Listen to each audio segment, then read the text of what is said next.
Alors question, pasteur, pourquoi est-ce qu'on a besoin de la puissance du Saint-Esprit pour vivre ce réveil?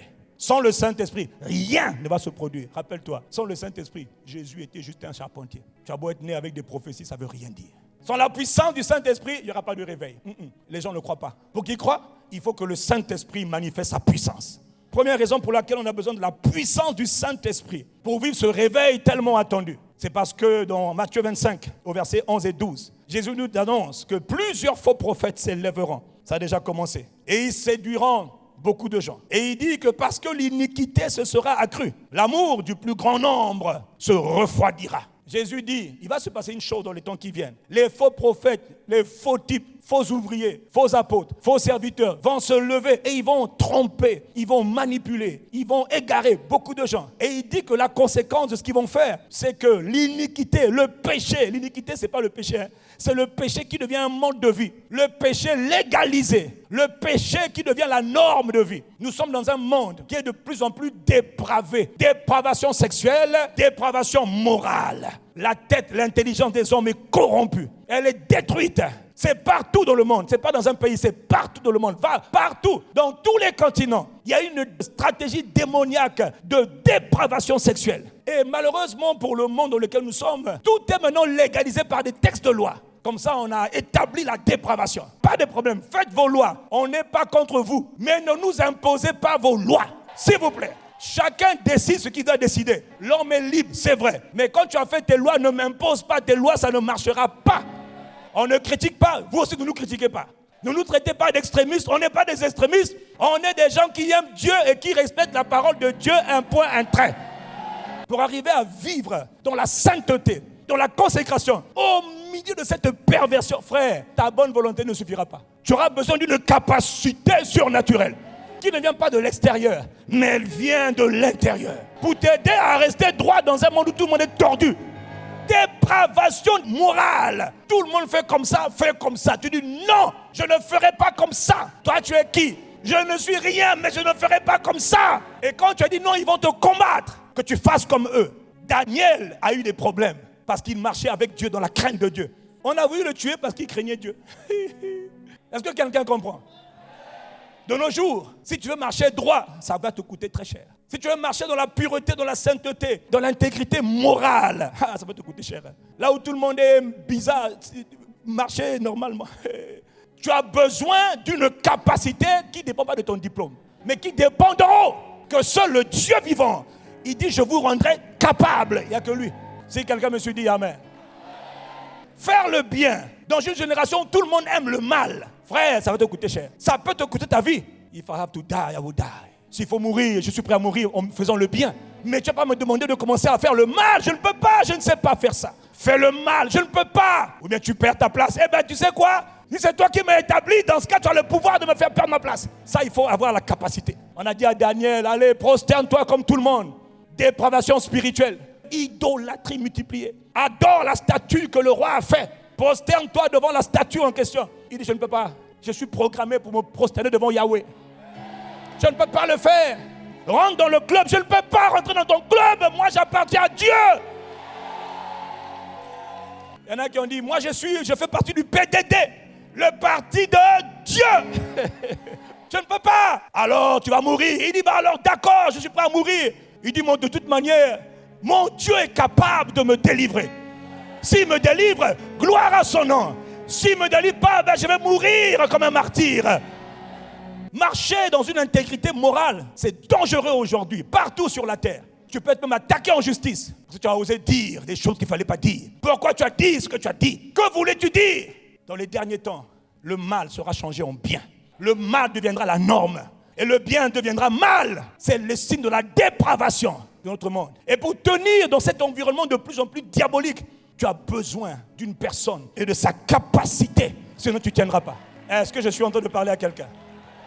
Frère, j'ai vu des gens de bonne volonté, bien intentionnés. Et mon Dieu, mais faiblir. Si au jour de l'adversité, tu faiblis, alors ta force n'était rien. Le diplôme ne donne pas la force. Pasteur, ça ne veut rien dire. Apôtre, ça ne veut rien dire. Prophète, ça ne veut rien dire. La force, elle vient de là, de l'intérieur. Toute force doit venir de l'intérieur et doit aller à l'extérieur. Oh, est-ce que je parle à quelqu'un? Ceux qui tiendront c'est ceux qui ont rencontré Dieu et qui ont reçu la capacité qui vient de la personne qu'on appelle le Saint-Esprit qui est Dieu, qui demeure en eux. Quelqu'un dit Amen et je continue. Pourquoi est-ce qu'on a besoin de la puissance du Saint-Esprit pour vivre le réveil qui est tellement attendu? Parce qu'il dit le deuxième point, l'amour du plus grand nombre se refroidira. Force est de constater que dans l'église et dans le monde, l'amour n'existe pas. Quel amour? Les gens vivent pour leurs intérêts. Les gens sont devenus égoïstes. C'était déjà annoncé. Mais qui te dit que toi, tu vas échapper à cet égoïsme qui touche le monde? Paul avait déjà dit que dans les derniers temps, nous connaîtrons des temps difficiles. Les hommes seront égoïstes. Dans cette génération dans laquelle nous sommes, l'amour a disparu. Le drame, c'est que même dans l'église, l'amour a disparu. L'amour brûlant pour Dieu a disparu. Qui aime encore Dieu aujourd'hui? Qui est encore passionné de Dieu? Qui a encore un cœur brûlant de désir pour Dieu? Tout le monde fait les cultes. Tout le monde vient à l'église. Est-ce que ton cœur bat de manière brûlante? Est-ce que tu es un assoiffé, un embrasé du cœur de Dieu? Est-ce que les choses de Dieu t'intéressent encore? Tu parles. Les temps ont changé. Qui a encore faim de Dieu? Qui est encore zélé de manière pure pour Dieu? Qui? Combien? Les gens se compromettent pour l'argent. Pour l'argent, on se compromet. Pour le sexe, on se compromet. N'aimez pas le monde, ni ce qui est dans le monde. C'est écrit, mais les temps ont changé. Quel temps qui a changé? J'ai vu l'argent corrompre, je vois encore l'argent corrompre les bonnes mœurs. Comment les mauvaises fréquentations corrompent les bonnes mœurs. Comment les femmes étrangères ou les hommes corrompent les gens bien. Pourquoi les gens bien sont corrompus? Ils n'ont pas eu en eux la capacité de résister. Et leur amour a été dilué. Je refuse que mon amour pour Jésus soit dilué. Je me rappelle de Paul qui a dit, qui me séparera de l'amour de Dieu? Qui va me séparer? Et il énumère sa liste. C'est quoi? Les tribulations? Frappez-moi.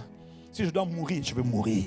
L'angoisse, le péril, les dangers, les menaces, le chômage, le célibat, le mariage, les forces maléfiques. Il dit personne ne pourra me séparer de l'amour de Dieu. Voilà un gars qui aimait Dieu jusqu'au bout.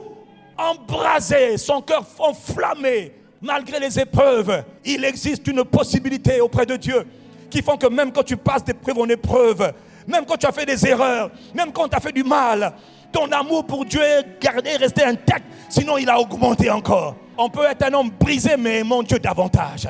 Il y a un manque cruel d'amour de Dieu dans les cœurs des hommes. Les gens n'aiment pas Dieu et les gens n'aiment pas aussi leur prochain. Qui de nos jours a encore ce cœur brûlant d'amour pour le prochain? C'est rare. Tout le monde parle, tout le monde prétend. Mais beaucoup exploitent les hommes. Ils font beaucoup de cinéma dans les télés, dans les radios. Mais ils exploitent la misère des pauvres. Puis on dit qu'on a compassion des pauvres. On donne 0,1% de notre salaire pour la cause des pauvres. Et puis on fait passer ça à la télé. Nous avons compassion des pauvres. Puis les pauvres disent merci, merci, merci de nous avoir aidés. Les gens n'aiment pas Dieu, les gens n'aiment pas les hommes. Or Dieu a tellement aimé les hommes. Quand le réveil vient, Dieu va remettre dans nos cœurs l'amour brûlant pour lui. Le Père, le Fils et le Saint-Esprit sera aimé, mais avec un amour. On va te dire, maudit Dieu et meurs. Tu dis, je meurs. Tu dis, je préfère mourir que de maudire Dieu. Mon cœur appartient à Dieu. Le Père, le Fils et l'Esprit Saint. J'aime Dieu plus que tout. Et j'aime les hommes. Il m'a appris à aimer les hommes. Il m'a appris à voir les hommes comme lui les voit. Moi j'ai dit à Dieu, fais-moi voir les hommes comme pas comme. Parce que moi ma vue elle est biaisée. Elle est tronquée. Donne-moi ta vue, ton regard, ton cœur par rapport aux hommes. Et c'est ma prière continuelle. Que Dieu me fasse grâce de ne pas te voir comme je te vois. Sinon je risque de te... Mais qu'il me fasse voir toi comme lui te voit. Et souvent, Dieu voit même le méchant comme une brebis perdue. Comme quelqu'un qui a besoin d'être sauvé. Voilà pourquoi Dieu est patient. Même avec le méchant, il est patient. Dis Amen. Nous avons besoin de la présence et de la puissance pour retrouver l'amour, le zèle pour Dieu. Et est-ce que les gens sont encore zélés pour Dieu? Même dans la maison de Dieu, les gens calculent tout. Même dans l'église, on fait tout par calcul. Je m'approchais du pasteur dans le but de... Bon, j'aurai un travail, j'aurai une femme, j'aurai un mari. Mais servir pour Dieu, par amour pour Dieu, c'est rare. C'est rare. Les gens sont corrompus. Et plus tu es pasteur, plus tu es menacé. Retrouve la passion de Dieu. Les gens servent Dieu par intérêt. Les gens se donnent à Dieu par intérêt. Si je donne ma vie à Jésus, j'espère qu'il me bénira. Eh bien moi, je n'ai jamais fait ça. Nous, on ne fait pas ça. On reçoit Jésus, on aime Jésus, qu'il me bénisse ou pas. De toute manière, la première bénédiction d'un homme, c'est la présence de Dieu. Je suis béni parce qu'il m'a choisi pour être son lieu d'habitation, pour être son temple. Mes poches sont trouées, mais je suis la maison de Dieu. Mon compte bancaire est vide. Je n'ai même pas de compte bancaire. Je n'ai même pas de vêtements. Mais Dieu m'a choisi pour faire de moi son habitation. Et quand il m'a choisi, son huile, son onction vient sur moi. Regarde, je m'appelle David, je suis le dernier de ma famille, on ne me calcule pas, on ne me considère pas, on oublie même que je suis l'enfant de Isaïe. Mais moi j'aime Dieu, j'aime mon Dieu, j'aime l'Éternel. David aimait Dieu. Il était pauvre, il s'occupait des brebis de son père, mais il aimait Dieu. Il n'avait pas d'intérêt. Il n'aimait pas Dieu parce qu'il allait recevoir quelque chose de Dieu. Il aimait Dieu parce que Dieu est digne d'être aimé. Parce que Dieu est son papa, parce que Dieu est son trésor. C'est lui qui a dit, je t'aime, ô Éternel, ma force. Il n'a pas dit, je t'aime, ô Éternel qui m'a béni. Je t'aime, Éternel, ma force. Éternel, ma vie. Éternel, ma joie. Éternel, mon plaisir. Éternel, mon bonheur. Mon délice. Éternel, mon charme. Éternel, ma gloire. Éternel, ma passion. Éternel, mon sucre. Je t'aime, ô Éternel.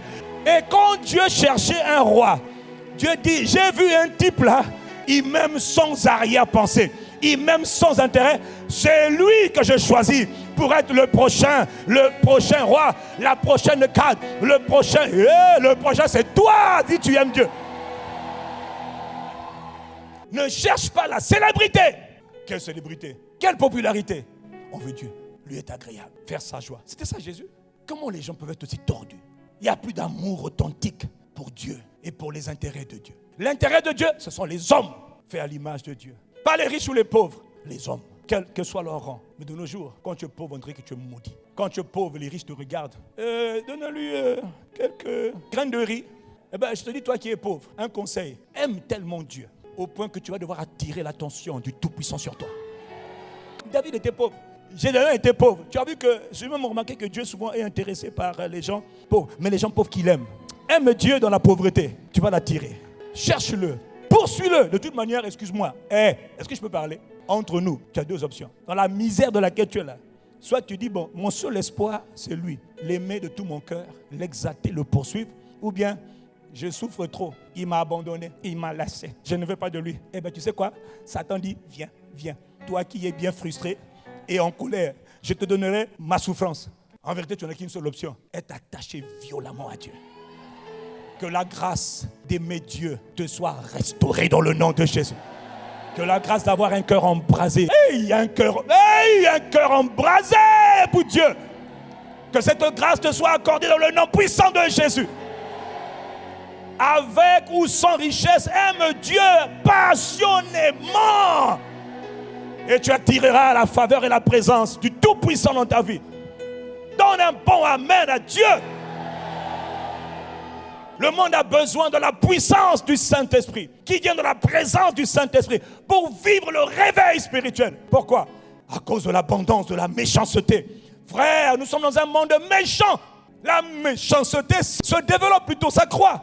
La méchanceté est en train d'abonder partout. Mais c'était en correspondance, en accord avec les Écritures. Isaïe 60, verset 2. Voici, les ténèbres recouvrent la terre. Et les ténèbres profondes recouvre les peuples. L'obscurité, l'atmosphère maléfique est sur les nations, les communautés, les villes, les régions. Qu'est-ce que tu crois? Réveille-toi. Le monde dans lequel tu habites n'est pas un monde saint, mais tu peux le rendre saint. Les ténèbres, l'atmosphère maléfique, depuis la trahison de Adam, toute la terre. 1 Jean 5, verset 19, il dit nous sommes de Dieu.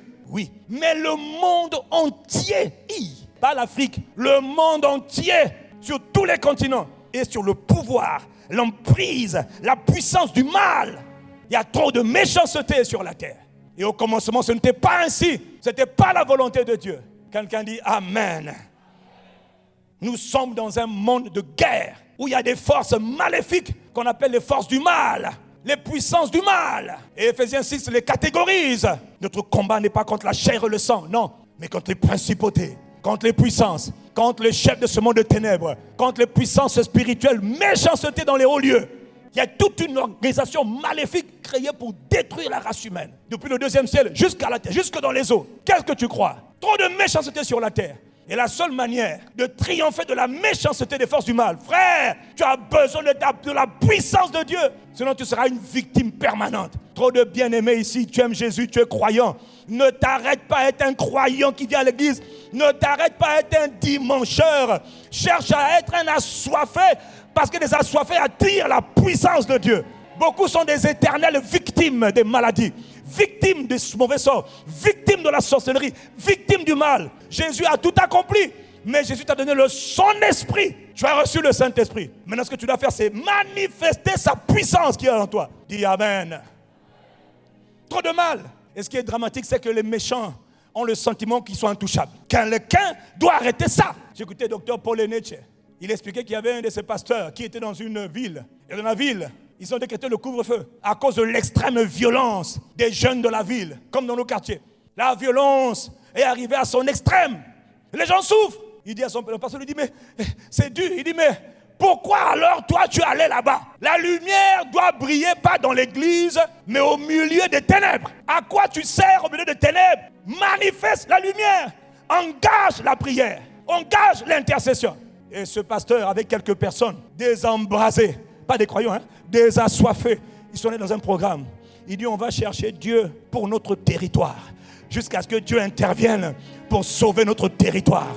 Et que les forces maléfiques qui contrôlent ce territoire, les enfants, tout le monde, alcool, tout le monde, drogué, tout le monde, violent. Et dans ce territoire, il y a des gens qui s'appellent les juju, des sorciers qui manipulent les esprits de ces faibles gens, étaient les maîtres. Ils ont engagé la prière pendant 1 semaine, 2 semaines, 3 semaines. Ils cherchaient Dieu, le Dieu qui a des réponses, le Dieu qui veut être glorifié sur la terre. Quand ils ont cherché Dieu, ils ont tellement eu soif de Dieu, ils ont dit, oh Dieu, nous avons besoin de ta puissance, de ta présence et de ta puissance pour régler le problème de notre territoire. Ratakata, mandela baba. 1 jour, 2 jours, 1 semaine, 2 semaines, 3 semaines. Et puis un jour, Dieu a dit, je me laisse attirer par ceux qui me cherchent. Vous m'avez cherché, je viens, je manifeste ma gloire. Tous les jujuman, les sorciers qui contrôlaient la vie de ces enfants-là, ont commencé à mourir, jugés par Dieu. Quelqu'un a dit à Dieu, oh Dieu, fais justice. Et ils ont persévéré. Les gars sont morts. Et les jeunes qui étaient des captifs ont été libérés. Et quelque temps après, les sages de ce quartier ont voté une loi. C'est-à-dire désormais, il est interdit de faire la sorcellerie chez nous. Tout le monde doit aller à l'église. Tout le monde doit accepter Jésus. Vous voulez être sauvé? Acceptez Jésus. Quelqu'un dit Amen. Il est écrit que le Fils de Dieu que toi tu es, il habite en toi. Il a fait de toi son fils. Tu as apparu partout où tu es pour détruire les œuvres du diable. Mais toi, tu te comportes comme une victime. Je ne sais pas quoi faire. Si tu sais quoi faire, parce que tu ne veux pas faire, il y a un prix à payer. Changer nos territoires, il y a un prix à payer. Mais qui va payer ce prix? Il y a abondance de méchanceté. Pour ça, la réponse de Dieu, cherche Dieu jusqu'à ce que tu le trouves. Et il relâche sa puissance. Parce que ces entités qui sont méchantes, elles sont orgueilleuses. Quelqu'un doit les faire taire. Quelqu'un doit les remettre à leur place. Quelqu'un doit même les faire mourir. Oui, certains vont vivre, d'autres doivent mourir. C'est le châtiment que Dieu doit leur donner. Mais ça passe par quelqu'un. Est-ce que tu es ce quelqu'un? Toi, dès que tu vois, j'ai peur. Comment peux-tu avoir peur d'un méchant? Il faut augmenter la soif que tu as de Dieu jusqu'à ce que tu rencontres Dieu. Est-ce que je parle à quelqu'un? Pourquoi on a besoin de la puissance du Saint-Esprit? À cause de l'abondance de souffrance, qui n'est que la conséquence de l'extrême méchanceté. En 1950, on pouvait compter le nombre de maladies incurables, le nombre de maladies mortelles par le bout des doigts. Aujourd'hui, on ne peut pas compter. À l'époque, en 1950, les Ebola n'existaient pas. Les VIH n'existaient pas. Les Covid n'existaient pas. Les variants du singe n'existaient pas. Toutes sortes de maladies bizarres qui détruisent la race humaine. Frère, ma soeur, il y a un agenda maléfique pour relâcher davantage des maladies. On ne peut pas compter le nombre de maladies incurables, destructrices, dévastatrices qui frappent la race humaine. Et pourtant, il n'y a jamais eu autant d'hôpitaux dans les pays occidentalisés. Et pourtant, les gens n'en font que mourir. Il y a des hôpitaux, mais on meurt. L'OMS est débordée. L'OMS ne peut pas répondre. Ils font de leur mieux, ils ne peuvent pas répondre. Pourquoi? Le phénomène est spirituel. Celui qui répond, c'est celui qui a pris nos maladies. Il a porté nos douleurs. Il est venu pour ça. Il a porté nos maladies, nos douleurs, nos souffrances. Beaucoup de maladies sont d'origine démoniaque. Et il faut les régler de manière spirituelle. Mais sans puissance, tu fais comment? Comment on fait sans puissance? Ces esprits-là émettent une puissance. On n'a jamais découvert autant de tumeurs qu'aujourd'hui. Et à chaque année, on découvre de nouveaux cancers. Cancer de ça, cancer de ça, cancer de les paupières, cancer des yeux, cancer de l'oreille. Maintenant, à l'intérieur de l'oreille, là-bas, il y avait un organe, cancer aussi. Cancer de l'utérus, cancer, machin. Dans l'intérieur de l'utérus, il y a d'autres organes, cancer aussi. Le cancer rentre partout. Comment ça se fait? Il y a un agenda maléfique pour détruire la race humaine. Ils prennent plaisir à faire souffrir les hommes.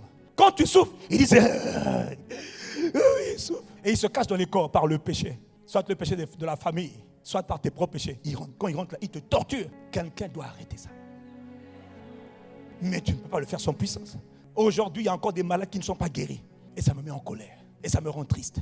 Mais je connais la réponse. Augmente. Parce que si quelqu'un a soif, plus il a soif, plus il va aller. Plus il a soif, plus il va connecter. Plus tu as soif, plus la puissance est relâchée. La puissance est proportionnelle à la soif.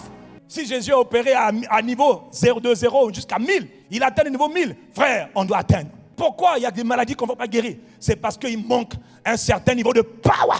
Et cette puissance peut être relâchée si on paye le prix. Dis Amen.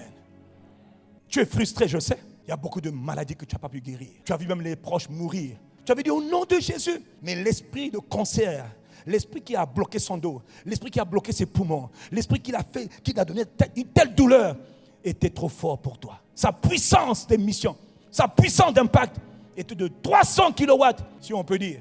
Et toi, quand tu pries de toutes tes forces, tu es à peine à 100. Ce n'est pas une mauvaise nouvelle. Augmente, augmente, augmente. Augmente la prière, augmente l'intercession, augmente la soif. Or, la prière ne vient que de la soif. Donc la clé, c'est la soif. Plus j'ai soif, plus je vais aller chercher à boire. Quelqu'un dit Amen. Je prie qu'on arrive, et on doit y arriver, à un niveau où quiconque est malade, en venant dans nos églises, trouve la guérison. J'ai étudié les réveils. Les T.L. Osborne, ils sont allés, ils ont prié pour les malades. Les malades sont morts. Ils ont dit Seigneur, m'as-tu appelé ou pas? Ils sont restés dans le lieu secret, dans la présence de Dieu, jusqu'à ce que Dieu leur donne un niveau de puissance suffisant. Tous les revivalistes étaient frustrés. Ils n'étaient pas satisfaits de là où ils étaient, parce qu'ils voyaient qu'il y avait certaines maladies qui étaient guéries, d'autres non. Ils ont dit, c'est pas grave, allez dans la chambre haute, enfermez-vous, générez la présence de Dieu. Attendez-vous à Dieu. Dans le jeûne, dans la prière, Jésus a dit, ce genre de démon ne sort que par la prière associée au jeûne. Ne te décourage pas, paye le prix. Il y a des gens qui ont reçu une grande puissance de Dieu à cause des grandes douleurs. Parfois, la douleur que tu as, c'est un symbole. C'est un signe que Dieu veut passer par toi pour guérir le monde. Il y a tellement de maladies, bien-aimés, mon frère, ma soeur. Lève-toi, réveille-toi, tu dors. Tu risques d'être la prochaine victime si tu ne fais pas attention. Veux-tu être une victime ou un vainqueur? Réveille-toi d'entre les morts. Engage la soif de Dieu. Engage la prière. Combien de gens vont dans ta famille mourir encore à cause de ton indifférence? Tu vois les gens mourir. J'ai perdu mon frère, j'ai perdu mon cousin, j'ai perdu ma cousine. Jusqu'à quand il va mourir? Il meurt parce qu'il n'y a pas un intercesseur. Il n'y a pas quelqu'un qui se lève et dit Père, dans le nom de Jésus, par le sang de Jésus, j'arrête cette abomination. Satan n'est pas Dieu sur la terre. Bon sang, règle cette affaire. Je me tiens devant Dieu. Il y en a marre. Assez, c'est assez. Sers-toi de moi. Dieu aime ça. Il se laisse attirer par la soif des mortels. Là, il n'y a pas de titre. Il n'y a qu'un cœur assoiffé qui dit Dieu, tu n'as fait exception de personne. Je suis là. Et les gens meurent autour de moi. Messia Kabara Dokoba. Mais non, non et non. Par toi, la vie des gens dépend. Est-ce que je peux continuer? Jusqu'à quand les gens vont souffrir autour de toi? Nos hôpitaux ne fonctionnent même pas bien. Ce n'est pas un problème. Ce n'est pas une fatalité. Même quand les hôpitaux marchent, là où ça marche, les gens meurent. S'il y a des bons soins, c'est bien. Mais quand il n'y a pas de bons soins, aujourd'hui, la puissance de Dieu va descendre sur plusieurs ici là. La grâce de la guérison va être manifestée. Toi, lundi, avant d'aller au boulot, passe à l'hôpital. Impose les mains aux malades. Libère-les. Le monde a besoin de sauveurs. Pas des croyants. Pas des croyants. On ne veut pas des croyants. On veut des sauveurs. La création souffre. À cause de quoi? De Satan. Il est temps que quelqu'un se lève. Ils disent, moi, il me faut la présence de Dieu et la puissance de Dieu. Je ne suis pas pasteur. Je m'en moque de titre de pasteur. Dieu a besoin d'un instrument pour apporter sa présence dans les hôpitaux, dans les collèges, dans les universités, dans les rues. Dieu a besoin que quelqu'un transporte la présence de Dieu. Ah, est-ce que je parle à quelqu'un ici? Les gens ont payé le prix de la présence de Dieu. Mais de nos jours, ils n'aiment plus la présence de Dieu. Les gens veulent la présence des pasteurs. Moi, je veux Dieu. Donnez-moi Dieu, ça me va. Pierre était tellement habitué de la présence de Dieu. Il était tellement assoiffé de Dieu. Il avait dit, moi, je me consacre à la parole et à la prière. Moi qui te parle, je dirige une entreprise par la grâce de Dieu. Mais ça ne m'empêche pas de chérir la présence de Dieu. Car même au travail, j'emmène la présence de Dieu qui délivre et qui guérit. Dans tout ce que je fais, je transporte la présence et la puissance de Dieu. Ce n'est pas une question de « oh, je suis pasteur à temps plein ». Ça ne veut rien dire. Si quelqu'un a soif, qu'il vienne à moi. Qu'il soit PDG, qu'il soit cadre, qu'il soit médecin. Je cherche quelqu'un qui a soif. Je donnerai ma puissance. Je donnerai ma présence. Je n'ai pas entendu ton amen. Qu'elle soit commerçante au marché. Si tu vends au marché, autour de toi là-bas, si tu es taximan, les gens sont en train de souffrir. Ils ont besoin des sauveurs. Les sauveurs sortiront de Sion. Où sont les sauveurs? Ils sont là dans l'église. Ce que tu vas recevoir tout à l'heure là, c'est pas pour aller à la maison manger. Faux! C'est pour aller de lieu en lieu, afin de faire le bien. Est-ce que je parle à quelqu'un? Dieu m'a dit, aujourd'hui, power, la puissance va descendre. Pas pour que tu ailles manger ailleurs, non. Que tu ailles de lieu en lieu. Les gens t'attendent. Quelqu'un me dit amen et je continue. Il y a trop de malades. Quelqu'un doit mettre un terme à l'activité de Satan. Dans ta famille, Dieu cherche quelqu'un pour mettre un terme à l'activité du diable. Ne me dis pas que je suis trop jeune. Ne me dis pas que je suis une femme. Femme d'impact ICC. Le temps est venu, dans le temps avant la fin de cette année. Les femmes doivent organiser des croisades d'évangélisation. Les femmes de ICC. On va avoir Tourpac. Mais ça ne sera pas moi. Les femmes allaient gagner le Congo à Christ. Allaient opérer des miracles en tout genre. Oh, est-ce qu'il y a une femme qui entend le son de ma voix ici? Oh. Pourquoi avons-nous besoin de la puissance du Saint-Esprit? Pour vivre le réveil. Je vous dirai une raison à laquelle vous ne pensez pas souvent. Parce que dans la volonté de Dieu, la terre doit être remplie de la connaissance, de la gloire de Dieu. La volonté parfaite de Dieu, écoute-moi bien. Qui a créé les cieux? Qui a créé les cieux? Qui a créé la terre? Qui? C'est Satan? Satan n'a rien créé. C'est un voleur précipité sur la terre. Mais Dieu avait déjà annoncé dans la prophétie que la terre sera remplie de la connaissance de l'Éternel. Ça veut dire quoi? Tout ce qui vit sur la terre doit connaître qui est son créateur. Quel est ce pays dans lequel tu vas? Mon frère, excuse-moi. Tout chef d'État, qu'il soit petit ou grand, dès que tu arrives à l'aéroport de son pays, même si tu ne le connais pas, il veut que tu saches que c'est lui le chef. Donc on met la photo. Que tu saches que le Aboualiaï, in this land, in this country, dans ce pays-là, c'est lui le chef. Tu as compris? Et il a raison. Il est le chef du pays. Juste au cas où tu le croises par erreur. Sache que c'est le chef du pays. Comment veux-tu que dans tous les pays, on sait qui est le chef du pays? Tout le monde. Mais la terre, on ne sait pas qui est le chef. Les gens ne savent pas que Dieu est le propriétaire de la terre. Les hommes ne connaissent pas qui est le propriétaire de cette terre sur laquelle ils sont. Et Dieu n'est pas content. Est-ce que je parle à quelqu'un? Dieu n'est pas content. La terre doit être remplie de ma gloire, de ma présence. Les gens sur la terre doivent me connaître. Dans Osée 4, verset 1, il dit l'Éternel a un procès avec les habitants de la terre. Dieu est fâché avec les habitants de la terre, les habitants du pays. Il dit parce qu'il y a une crise. Quelle est la crise? Les gens ne connaissent pas Dieu. Parce qu'il n'y a point de vérité. Il n'y a point de connaissance. Mais de quelle connaissance on parle? Il n'y a point de connaissance de l'Éternel. Les gens ne connaissent pas Dieu dans le pays et Dieu n'est pas content. Il est le propriétaire des cieux et de la terre, le maître. Tout créé, c'est lui. Les arbres, c'est lui. Les matières premières, c'est lui. L'atmosphère, c'est lui. Le soleil, c'est lui. La lune, c'est lui. Les étoiles, c'est lui. Les arbres, c'est lui. Tout ce que tu manges, c'est lui. Les animaux, c'est lui et tu ne le connais pas. Comment ça? Il dit mon peuple est détruit parce qu'ils ne me connaissent pas. Il faut réparer cette erreur. Il y a un usurpateur qui a fait en sorte que les hommes ne me connaissent pas, dit l'Éternel. Oh, si quelqu'un me suit, dit Amen. C'est pour ça que le psalmiste était fâché. Parce qu'il y a même des méchants sur la terre qui disaient au psalmiste, dans Psaume 42, verset 4, quand il dit mon âme a soif du Dieu vivant, il dit mes larmes sont ma nourriture, jour et nuit, parce qu'on me dit sans cesse, où est ton Dieu? Et moi je crois pas en Dieu. Moi je suis un athée. Tu respires l'oxygène qu'il t'a donné, tu es athée. Les vêtements que tu mets là, c'est lui qui a créé. Il a donné aux hommes l'intelligence et tu ne le connais pas, tu es athée. Tu dis non, Dieu n'est pas content. Est-ce que quelqu'un comprend de quoi je suis en train de parler?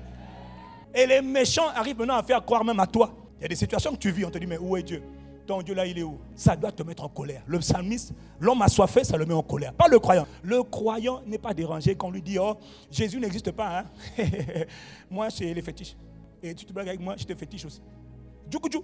Et toi tu dis je ne t'ai rien dit non, je ne t'ai rien dit. Emmène chez Castal. Dis-lui qu'il y a un gars là-bas qui est fou qu'on appelle Castal. Il est fou de Jésus. Si tu cherches par là, tombe sur lui. Tombe sur moi. Même je n'ai pas prié, tu vas mourir. C'est quoi cette affaire? Même le méchant se réjouit. Il dit où est Dieu? Dieu ne voit pas. Dieu est aveugle. Faisons le mal. Dieu ne dit rien. Et lui dit, mais on me dit sans cesse, où est ton Dieu? Non. On me dit, parce que les gens ne connaissent pas Dieu. Dieu est un inconnu sur la terre qu'il a créé. Satan a aveuglé l'intelligence des hommes. Quelqu'un doit se lever pour aller briser ce cycle et éclairer les hommes. Que les hommes soient éclairés par la lumière. Oh, il m'a dit, j'ai fait de toi la lumière du monde. Vous êtes la lumière destinée à éclairer ceux qui sont dans les ténèbres. Mais c'est toi qui dois aller éclairer les gens. C'est toi qui dois aller dire aux gens, voici le chemin, la vérité, la vie. C'est toi. Ok, est-ce que je parle à un assoiffé de Dieu ici? 1 Timothée 2, la volonté parfaite de Dieu, c'est que tous les hommes soient sauvés. Mais sauvés pourquoi? Qu'ils parviennent à la connaissance de la vérité. Quelle vérité? En effet, il y a un seul Dieu, le Père, et un seul médiateur entre les dieux et les hommes. C'est Jésus le Christ. Il dit, c'est mon message, que toute la création, que toute la terre soit remplie de la connaissance de moi. Je suis le Créateur des cieux et de la terre. Je suis Dieu, le Père, le Fils, Jésus le Christ, et je suis le Saint-Esprit. Les gens doivent connaître qu'il existe un Saint-Esprit par toi. Ils doivent savoir qu'il existe un Dieu qu'on appelle l'Esprit Saint. Ils doivent savoir par toi qu'il existe un Dieu qu'on appelle le Fils, Jésus le Christ.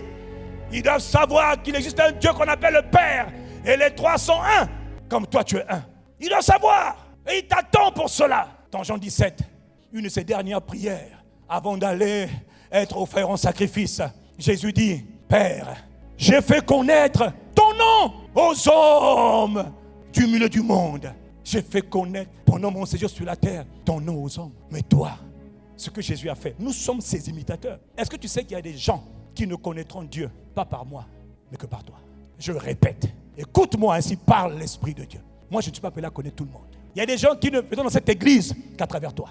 Il y a des gens qui n'entendent parler que de Dieu, le Père, le Fils et le Saint-Esprit qu'à travers toi. Pas à travers moi, je ne les connais pas. Et je n'ai même pas accès à eux, ils n'ont pas accès à moi. Qu'est-ce que tu fais? Les gens t'attendent. Il y a des gens qui ne seront jamais sauvés si toi tu ne te lèves pas. Le pasteur va en sauver d'autres. Mais toi, tu as aussi un quota. Que Dieu ouvre ton intelligence. Que Dieu parle à ton cœur. J'ai fait connaître ton nom. Dis-moi, toi tu fais connaître le nom de Jésus à qui? La terre tout entière doit savoir qu'il y a un seul Dieu, le Père. Et un qui est le médiateur entre Dieu et les hommes. On l'appelle le Fils de Dieu, le Christ. Et un qui est appelé l'Esprit de Dieu qui vit dans les hommes. Comment ils vont l'entendre parler? C'est par toi. Quel que soit le niveau de l'impact qu'on peut avoir. Yvan, Yves, tout le monde. Personne ne connaît tout le monde. Mais toi, tu as ta part. Les gens doivent entendre parler de Dieu à travers toi. Parce que la terre doit être remplie de la connaissance de l'Éternel. Il veut qu'on le connaisse. Pourquoi la puissance? Parce que Satan fait tout pour pas qu'on le connaisse. Donc il faut la puissance de Dieu pour amener les évidences que le Jésus dont je te parle, il est vivant. Que le Dieu dont je te parle est réel. Il ne faut pas seulement lui dire, veux-tu accepter Jésus? Dégage de là, je ne crois pas. Et là tu lui donnes une parole qui vient de la part du Très-Haut. Tu lui révèles sa propre vie. Tu dis, voilà, tu as une maladie. Même tu vois, le gars, il est malade. Écoutez, il y a tellement de manières de convaincre les hommes. Mais ça ne se fera pas sans puissance. Ça ne se fera pas sans les capacités de l'Esprit Saint. C'est Dieu qui vient par toi coloniser le monde. Mais tu dois te rendre utile. Ça doit t'énerver que les gens ne connaissent pas Dieu. Bon sang, ça doit t'énerver. Ça doit te mettre en colère que les gens disent que Dieu n'existe pas. Ça ne t'attriste pas. Ça ne te fait rien. Moi, ça me blesse. Tu dis, comment? Celui qui est mort pour tous les hommes, celui qui est le chemin, la vérité, la vie, n'est pas connu parmi les hommes. Comment est-ce possible que celui qui a été élevé, comment il est écrit, il vient du ciel, il vient sur la terre pour sauver les hommes de la puissance de Satan. Il est la porte, il est le chemin, la vérité. Nul ne vient au Père que par lui. Il n'est pas connu, je refuse. Fais-toi connaître. Maleka prakata. Emmène-moi là où tu n'es pas connu. Emmène-moi là où les gens ne t'ont pas connu. Là où les gens sont dans les fétiches. Emmène-moi. Tu vas venir et tu vas manifester ta seigneurie. Tu vas leur montrer que tu es réel. Choisissez, Élie a dit, qui vous voulez servir. Si c'est l'Éternel, servez l'Éternel. Si c'est Baal, servez Baal. Quelqu'un doit aller dire ça à Dieu. Ta vie sert à quoi? Il faut faire connaître le nom de Jésus. Gloire à Dieu. Le dernier point, pourquoi est-ce qu'il faut que nous ayons besoin de la puissance de l'Esprit pour le réveil? Parce que Jésus a dit la moisson elle est grande. Il n'y a pas assez d'ouvriers. Les ouvriers c'est des croyants. La moisson des âmes à sauver. L'activité numéro 1 de Satan sur la terre, c'est de perdre les hommes. Et pour les perdre, il est prêt à tout. Il leur offre de la gloire, de l'argent, des femmes, des honneurs, des positions élevées. Satan, pour te perdre, est prêt à tout. Pour perdre toi et ta famille, Satan est prêt à tout. Il a dit à Jésus, tous ces royaumes de ce monde sont à moi. Si tu te prosternes devant moi et m'adores, je te donnerai tout ce que tu veux. Plusieurs hommes ont dit, oh, donne-moi, sauf qui peut. L'avenir, on ne maîtrise pas. Mais au moins, avec toi, je peux tout avoir sur la terre. Fou que tu es. À quoi sert-il à un homme de gagner tout s'il perd son âme? S'il va dans le Hadès, dans le royaume des morts. Tout ça pourquoi? Tu auras vécu 150 ans. Tu auras vécu le nom que tu as vécu. Mais le problème, c'est que l'éternité t'attend.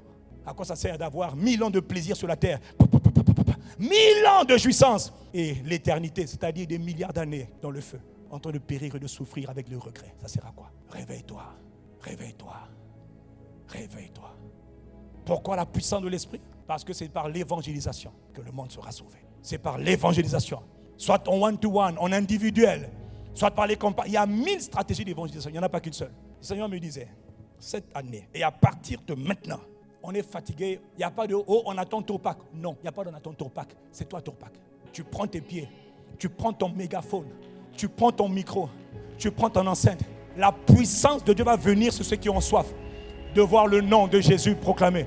Il faut aller faire connaître qu'il y a de l'espoir pour l'humanité. Il y a de l'espoir pour notre monde. Il y a de l'espoir devant la puissance du diable. Il y a de l'espoir devant les maladies incurables. Il y a de l'espoir devant les maladies chroniques. Il y a de l'espoir devant l'activité démoniaque. Il y a de l'espoir. L'espoir s'appelle Jésus de Nazareth, le Messie. Quelqu'un doit se lever pour aller leur dire, pas un croyant, mais si quelqu'un a soif. Il faut aller délier les chaînes de ceux qui sont retenus en captivité. Il faut aller. Le monde t'attend. Pourquoi la puissance? C'est pas pour qu'on parle en langue. Le parler en langue, ce n'est que le béaba. Il faut aller conquérir les territoires. Il faut aller donner la vie éternelle aux hommes. Tu as besoin de toi pour ça. Tu es là, tu me regardes en direct, je suis en train de parler. Tu comprends de quoi je parle, oui ou non? De toute manière, tout le monde ne me comprend pas et je le sais, c'est normal. Mais Dieu ne m'a pas envoyé pour tout le monde aujourd'hui. Ce culte, c'est pour les assoiffés. C'est pour quelqu'un qui a un petit niveau de soif, qui va augmenter son niveau. Et celui qui avait déjà un plus grand niveau, qui va augmenter son niveau. Parce que Dieu a promis aujourd'hui de déferler son feu. Et ce dont je te parle là, pour aller gagner le monde là, frère, excusez-moi, on peut aller de porte en porte, de maison en maison. Mais le problème, c'est qu'il y a tellement d'âmes à sauver, et au Congo et ailleurs, que si on prend une âme à la fois seulement, une âme. Bon, on n'est pas très nombreux. Mais la RDC là-bas, ils sont plus de 60 millions. Une âme. Pendant que tu es en train de faire une, d'autres sont en train d'être détruits par Satan. Il écoute les vies, il détruit les vies, il sabote les destinées. Donc il existe une évangélisation qui est plus puissante par l'esprit. Est-ce que tu comprends de quoi je parle? L'évangélisation par la puissance du Saint-Esprit peut faire qu'en une seule journée, toute la ville s'assemble pour entendre la parole du Seigneur. Quelqu'un dit Amen. Dans Matthieu, chapitre 3, verset 5, on nous parle de Jean, dis avec moi Jean-Baptiste. Le gars était puissant. La Bible dit que les habitants, pendant qu'ils se mettaient dans le désert, là où personne ne parle, tout le monde allait là-bas. Il y avait une puissance spirituelle qui sortait de Jean-Baptiste, qui attirait les gens. Dieu va nous emmener là-bas. Mais ça se passe sur l'autel de la prière. Par la prière, tu sais qu'on peut attirer quelqu'un. Tu sais pas ça? Par la prière, tu n'as pas envie de venir, tu vas venir. La Bible dit, les habitants de Jérusalem, de toute la Judée et de tout le pays des environs du Jourdain étaient tous attirés. On dirait qu'il y avait un aimant qui les attirait vers Jean-Baptiste pour confesser leurs péchés. Jean-Baptiste est là, il ne part pas là-bas, il est là dans le désert. Les gens sont attirés, il y a une force spirituelle qui les attire. Cette puissance est générée par la prière. ICC, on doit augmenter le niveau. Le prochain jeûne et prière, on va se tenir dans la présence de Dieu pour augmenter la puissance.